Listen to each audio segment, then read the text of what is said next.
Hey, good evening, everybody. Welcome back to our Zoom Daily with Rabbi Shlomo Schwartz to a realistic map of meaning. He started in some new material on Tuesday night, and I'm looking forward to seeing where he's taking it tonight. So let's just jump in and Shalom, Rabbi Shlomo. I'm going to turn the class over to you and let you take it from here. Thank you, Dan. Welcome, everybody. And I hope you've got your thinking caps on because this is scholarly stuff. I'm making the sharing the screen here, and I'm trying to introduce you to two things, maybe three things all at once. The first thing is the subject of charity. So there's two mitzvahs we discovered in our chart. There are two mitzvahs to give charity, not to withhold charity. So it's a positive, negative. We've discussed why you have two like that. And then there's a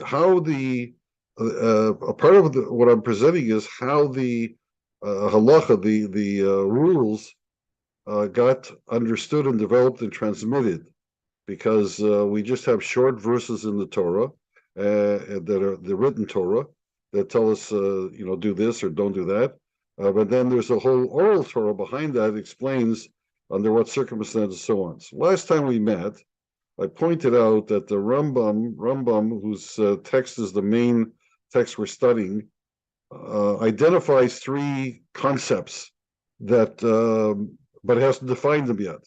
And one is the concept of a pauper who is poor, and the other is a concept of charity, what constitutes charity, and the other is a concept is what's the pauper lacking. There's another concept of ample means. He said ample means. So you have to have the means to satisfy the need. So he's introduced those concepts, but we have not yet defined them.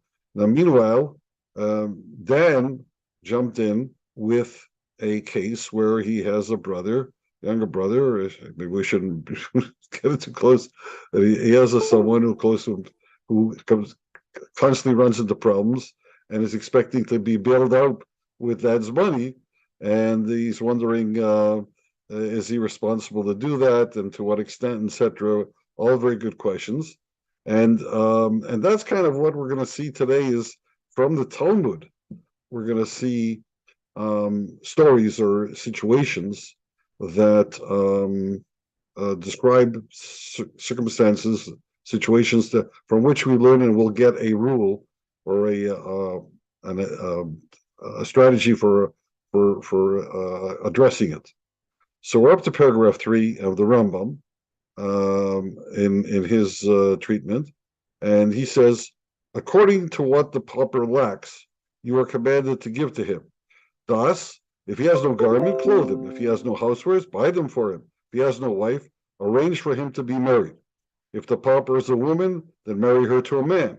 Even if the pauper's former station was such that he always rode on a horse with a servant running before him, and now he has become impoverished from all his property, acquire for him a horse to ride upon and a servant to run before him.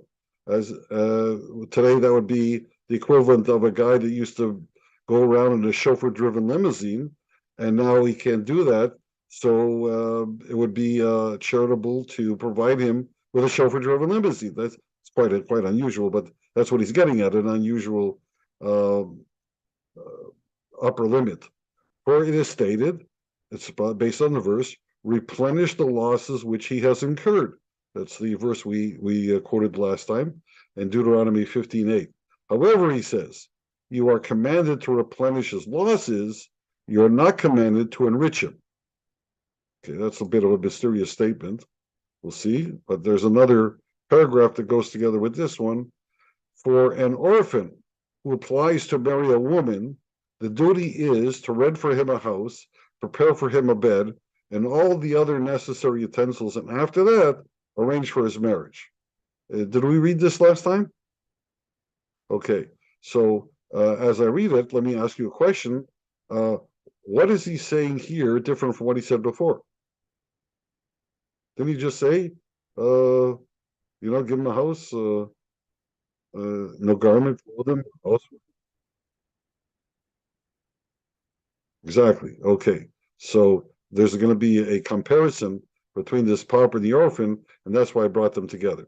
Okay, so hold that in the back of your mind, plus your situation with your relative, and let's go on. That's Rambam, and now we're going to go back to his sources, which is the Talmud, and the Talmud was written in a completely different order, and it goes from one topic to another topic, and it gets all mixed up, and so we're going to might have to sometimes jump around a bit.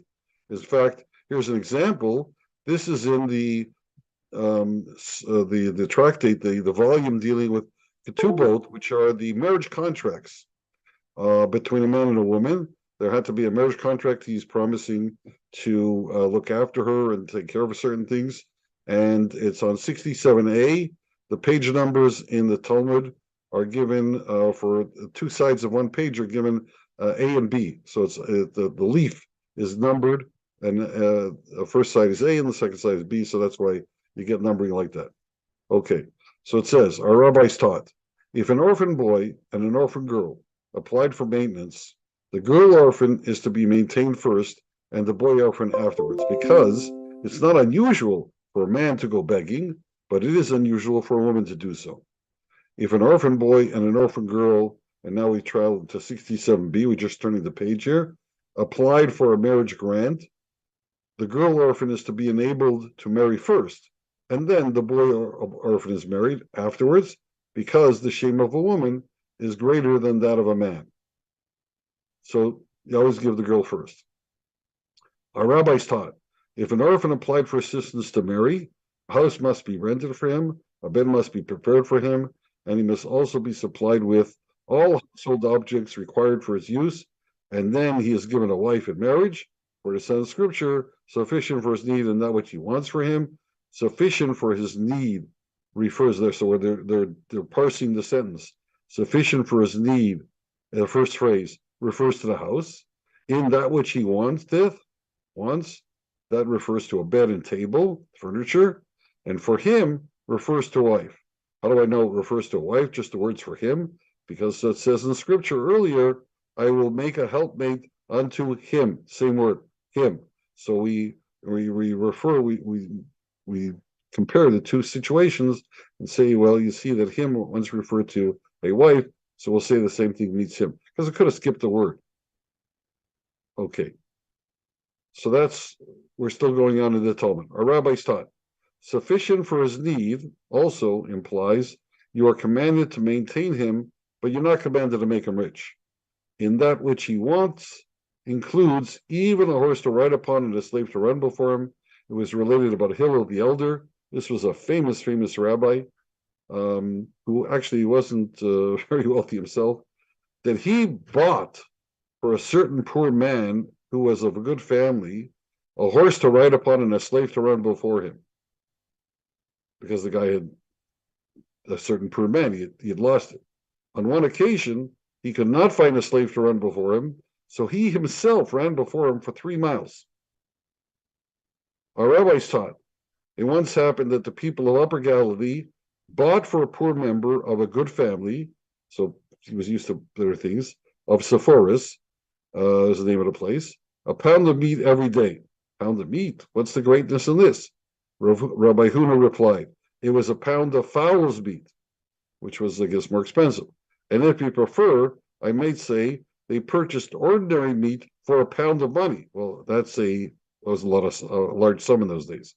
Rabbi Ashi replied, the place was a small village, and every day a beast had to be spoiled for his sake.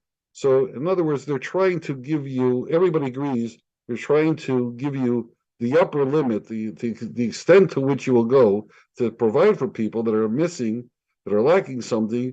And there's 3 ideas. That one is that it was very expensive meat. One is that it was the pound refers to the money, so it was very expensive. And the other one was, well, it was normal stuff, but you had to get rid of the whole animal just to feed this guy, and the rest went to waste, and nevertheless they did it. A certain man once applied to Rabbi Nehemiah for maintenance. What do your meals consist of? The rabbi asked him. Oh, a fat meat and old wine, the other replied. That's the best stuff. Will you consent, the rabbi asked him, to live with me on lentils, beans? The other consented. lived with him on lentils, and died. Alas, the rabbi said, for this man whom Nehemiah has killed, that was the Rabbi Nehemiah, he's bemoaning the fact that he was responsible for his death. The Gemara says, the Talmud says, on the contrary, he should have said, alas for Nehemiah who killed this man. The fact, however, is that the man himself was to blame, for he should not have cultivated his luxurious habits to such an extent. So that's an opinion there. A man once applied to Rabbi for maintenance. What do your meals consist of, he asked him. Oh, fat chicken and old wine, the other replied. The rabbi said, did you not consider the burden on the community? Do I, the other replied, eat of theirs? I eat the food of the All-Merciful. For we learned, the eyes of all wait for thee, and thou givest them their food in its season. This, since it is not said in their season, but in his, different translation of the word its, but equally valid, that's the editor, season, its season, so he's just playing with the words there, teaches that the Holy One, blessed be he, provides for every individual his food in accordance with his own habits. Meanwhile, there arrived Rabbi's sister, who had not seen him for 13 years, and brought him a fat chicken and old wine. What a remarkable incident, Rabbi explained. And then he said to him, I apologize to you, come and eat. He took it that God just provided, just like the guy said. It's God that's providing. And so it happens. So that's the Talmudic stories on which Rambam based. You can recognize the story about Hillel was there, and about the orphans, and about the upper limits that they went to. Okay, now we're going to the guy that wrote after Rambam, Shulchan Aruch, was written by Rabbi Yosef Cairo, and this is in chapter 250, paragraph 1. And he's writing his own stuff. How much shall he give to a needy person? Sufficient to satisfy that which he is lacking. How so?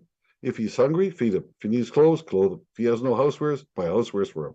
Even if his former custom when he was rich was to ride on a horse with a servant riding before him, and now he's become impoverished from all his property, acquired from a horse and a servant. Stole for each one according to his needs. If it is normal to give him bread, sourdough, give him sourdough, a bed, give him a bed. If it is normal to give him warm bread, then warm bread. If he's cold, then cold. If to spoon feed him, then spoon feed him, because the guy was an invalid. If he has no wife and he is ready for marriage, then we arrange for his marriage. We're renting for him a house, preparing for him a bed and a household utensils, and after that we marry him to a woman. On this, the Ramah, so remember I explained last time that the Shulchan Aruch was written by Rabbi Yosef Cairo for the region Spain and South.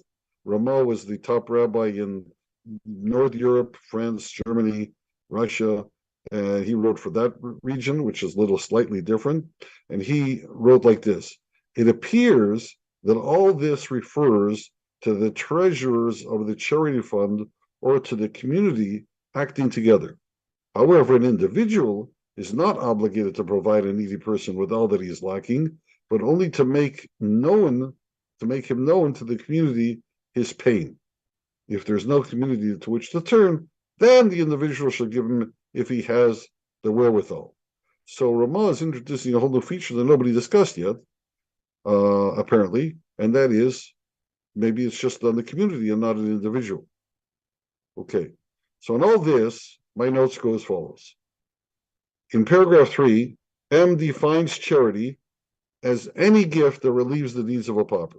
So now we have one term that we introduced in the beginning, define anything that relieves the needs of the pauper. Now we might surmise that pauper is also defined in this paragraph as one who lacks garments, housewares, or a mate. However, consider the case of he who has no wife. Does it refer only to a pauper who is single, or does it extend to anyone who has not been able to find a suitable mate? In other words, he said if he hasn't got, find a mate, well, there's a single guy, he's very wealthy, but he hasn't got a wife. So is he considered a pauper? By common sense, this cannot be. It cannot be because, by extension, it would mean that charity applies to anyone with a need of any kind. Some guys need a change of clothes. Some guys need a new car. Some guys need a wash on their car. Is he a charity case that I have to go wash his car? Moreover, It is clearly refuted by the last case in the paragraph. When describing our duty of charity to the formerly rich, M is careful to specify impoverished from all his property, which would exclude anyone who just feels a lack. In other words, he has to reach a certain depth, a certain stage where, he's like today we have, what's it called?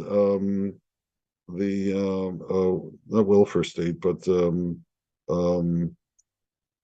it's poverty, poverty level. What's the poverty level?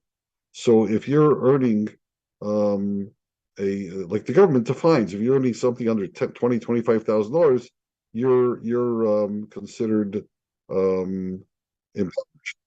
Yeah, the poverty, that's poverty line. So that's what he's getting at. Rather, M's definition of a pauper is more probably framed by the rules stated in paragraph 13 of chapter 9. So in other words, what I'm saying is, I don't think this is where he actually defines pauper. There's going to be more clear definition later in chapter 9. We're in 7, so 2 chapters later, paragraph 13 there. So we'll have to remember this when we get there. But meanwhile, why then is there an obligation to arrange a mate for a pauper? Because he did say that, arrange a mate. So why for a pauper? Why not about everybody else? Perhaps there really is none. The phraseology in both M and the Talmud, M is Maimonides or Rambam, and the Talmud, seems to imply matchmaking, but this may be our misunderstanding. The Shulchan Aruch explains that, quote, we arrange for his marriage by renting for him a house. That is, our arrangements are financial in nature. And nobody ever said, arrange him a marriage by introducing him to women until he finds somebody he likes. Nobody ever said that. It is our duty to arrange for the wedding party, because that's how people get started. They have a party, and people come. Maybe they help raise a house and stuff like that. That's what it's talking about. So in this light, charity is defined as any gift that relieves the physical or financial needs of a pauper. Because he's lacking what he needs to get married, so then that's what you have to provide. That's what he's getting. So it's really all about defining the charity rather than the pauper. Note B. It is curious why M repeated the example of marriage for both a man and a woman. Chapter 3 was talking about, in chapter 3 he spoke about both a man and a woman. He said, if it's a woman, marry her to a man. Moreover, why was it necessary to explain that we should marry her to a man, quote unquote? To who else would a woman be married? These questions may be resolved by understanding Maimonides as follows. If the pauper be a woman, be she lacking clothes, housewares, or whatever, marry her to a man capable of supporting her properly.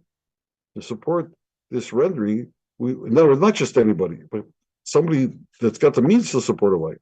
To support this rendering, would have to understand the phrase to a man, the word is ish in Hebrew, as referring to a man of a certain stature, similar to the phrase, the man Moshe, ish equals man of stature, such as Moshe. So it's a famous phrase that the rabbis refer to. It says the man Moshe. So the man is a man like Moshe.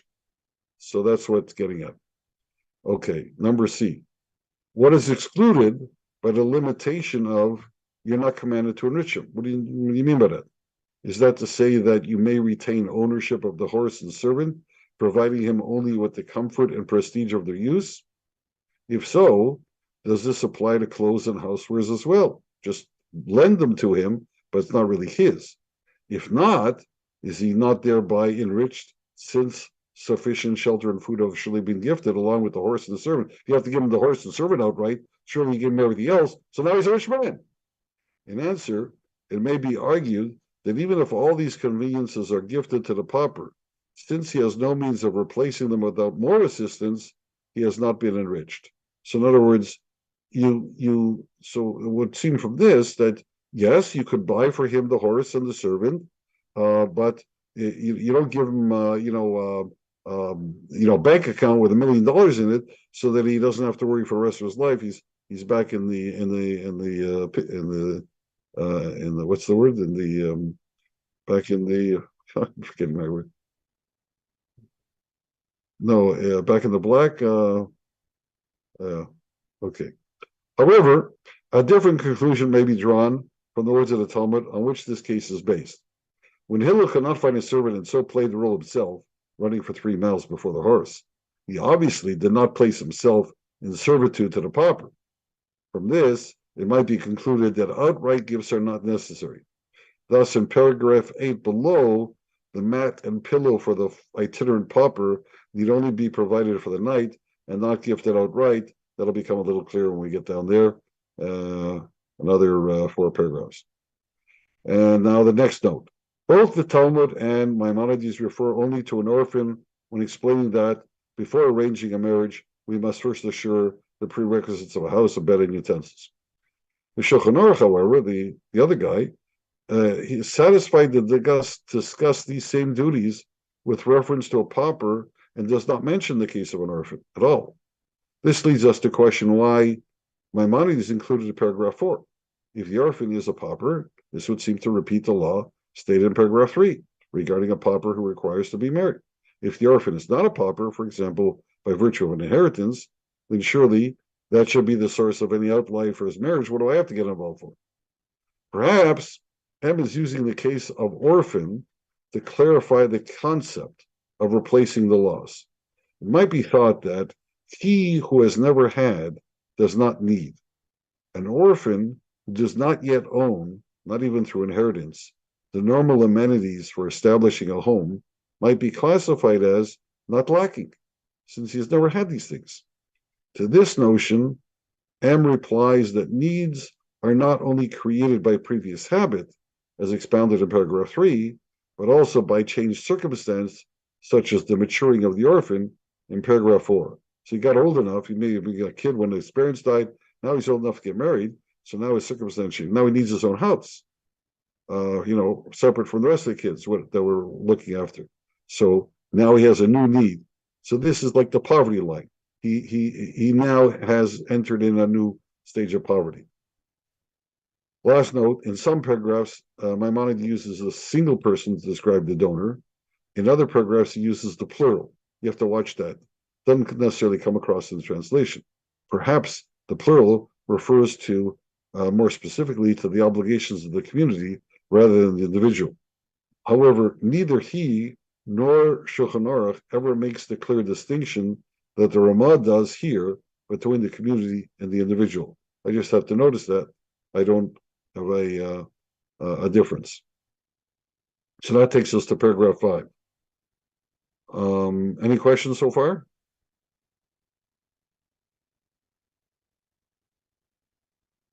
The ceiling is whatever is lacking. So far, whatever's lacking, whatever's lacking.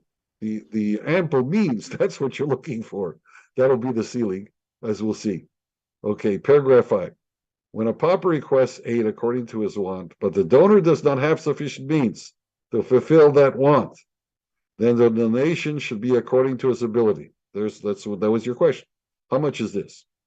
So he says up to, now this is fascinating, up to 1/5 of his wealth is considered the utmost performance of the mitzvah.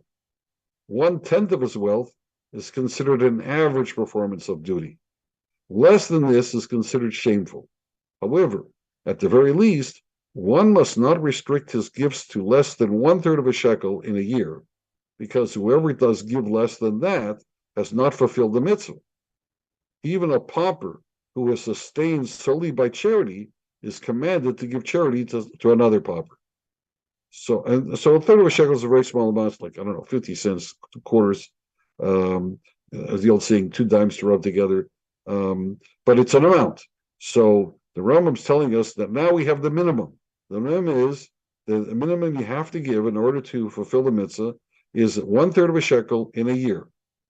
And if you don't, then you have broken the negative and not fulfilled the positive. But if you give anywhere between that and 1/10, you haven't really done a very nice job. It's shameful. Now, having said this, I'll insert a comment from a rabbi I knew with a very large family, and he was just a teacher, didn't make a lot of money from that school. And so he told me he cannot give charity because, and I'm sure he gave the. You said you didn't have anything. I'm sure he gave the absolute bare minimum. He says, well, past that, I just can't do it. I don't have it. So in that case, he's not faulted because he's in a forced situation.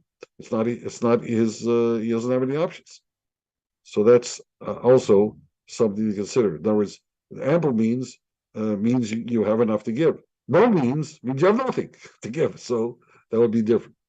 Okay, so now we're going to the Talmud. Now this is Bab Metzia. Bab Metzia, by the way, the first one, Talmud we went to, was Ketubot, the marriage contracts. That was in a whole section dealing with uh, relations between husband and wife and men and women. Bab Metzia is a whole different section dealing with finding things you find or property rights, and it's on page 31b. So they're talking about in a completely different section about the same mitzvah. So it says, "Thou shalt surely give him." Said in the verse, "I know only that a large sum must be given. Whence I know that a small sum too must be given if one cannot lend much." So the answer from the expression, "Thou shalt surely give," in all circumstances, always have to give.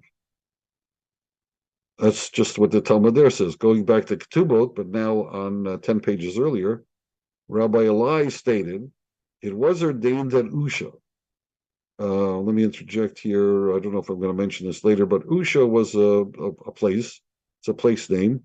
And that's where the high court was exiled to when the temple was destroyed. They had to get out of town, and they went to a few places. Usha was one of the last places they were able to convene and sit as a court. So it was ordained that Usha, meaning the high court, that if a man wished to spend liberally in charity, he should not spend more than a fifth, since by spending more, he might himself come to be in need of the help of people. And what's happened that a man wished to spend more than a fifth, but his friend did not allow him. Who was it? Rabbi Yeshua. Others say that the man who wished to spend was Rabbi Yeshua, but his friend did not allow him. And who was it? Rabbi Akiva. Oh, Rabbi Akiva is a famous rabbi. Rabbi Nachman, or as some say, Rabbi Jacob, said, "What is the proof from Scripture?" And the answer is the verse, "And all that thou shalt give me, I will surely give the tenth unto thee." That is a statement by, I'm surprised they don't have the source for that. That's a statement by Jacob, our forefather, when he was running away from Esau, from his brother, his twin brother, and he had a dream by the ladder. The ladder was going from his head up to heaven, and angels were going up and down on it. He was just first going into exile, so God came and made him promises, and when he got up, he was very inspired by that event, and he made a promise to God. And part of the promise was that all that you shall give me, I will surely give a tenth unto thee. So the Talmud says, but the second tenth surely is not like the first one, because after you give 1/10, the second tenth is there's not a, when you have 100, a tenth is 10. What about the next one? Rav Ashi replied, "I will give a tenth of it," implies I will make the second like the first. So you should give 10 and then 10 again, and that's referring to different levels of tithing or different types of tithing, but they address the amount. Okay, now we switch to Baba Batra, which is right after Bab Metzia. It's another in the property rights section. Rabbi Yossi said, a man should never neglect to give a third of a shekel for charity in a year, as it says, also we made ordinance for us to charge ourselves yearly with the third part of a shekel for the service of the house of our Lord. That's in Nehemiah, chapter 10, verse 33. And then in Gittin, back to the marriage section, these are divorces.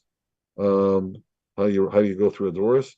And there it says, and though I have afflicted thee, so another verse in Nehemiah, this time in chapter 1, Mazuter said, even a poor man who of himself subsists on charity should give charity. That's what he saw from that verse. So look at the range of Talmudics all over the place. and that's the way the law was studied before Rambam came along and organized it all in one place. Shulchan Aruch, who succeeded Rambam, wrote like this. We'll see him. That'll be a good review next time we meet, especially it's over the weekend, because he's going to see a lot of the same things, but in his own way. You'll notice mostly he lifts the words from the Rambam, but he does change things. And then we discuss the changes. So that was it for tonight.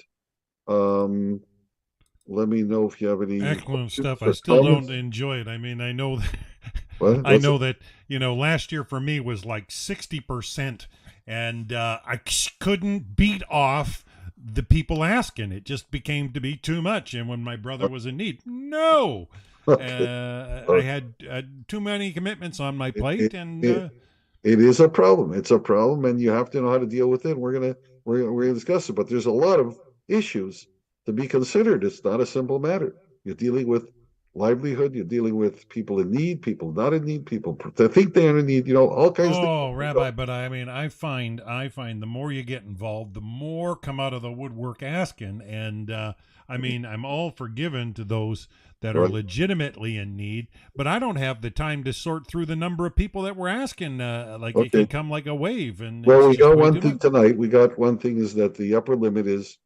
We have to discuss it a little more, but the upper limit is 1/5, and then normal. You don't have to go that far. Normal, that would be like high praise. Somebody wants to give up to 1/5, that's high praise, but normal 1/10, and then we'll see how because there's a lot of questions involved in that. How do you account for that? How do you measure that? So, like I said, there's chapters 7, 8, 9, and 10, 4 chapters. And we're only getting up to the beginning of the first one. So, SBS447@gmail.com, SamBobSam at 447@gmail. That's any comments or questions. And glad to hear from you. And everybody have a nice weekend. Sunday? Shabbat shalom. Back on Sunday. Sunday at 9 p.m. Eastern, 6 p.m. Pacific. And if you want to participate in the Zoom, you can email Rabbi Schwartz at sbs447@gmail.com. That's sbs447@gmail.com, and he'd be glad to add you to the Zoom link, and you're welcome to join. I open the meeting a half hour early, and we usually have a chit-chat. Always good to have our friends Rabbi Jones and Ronald down in Australia with us. It always just makes life more sweeter when others are involved, and it's always a joy. Nice to see my friends on Timothy on YouTube, and joined by James as well on Facebook. Thanks for coming. Always good to have you guys here. Good to see Cookie as well. So we're going to sign out for tonight, and we'll see you Sunday for more Zoom Daily with Rabbi Shlomo Schwartz.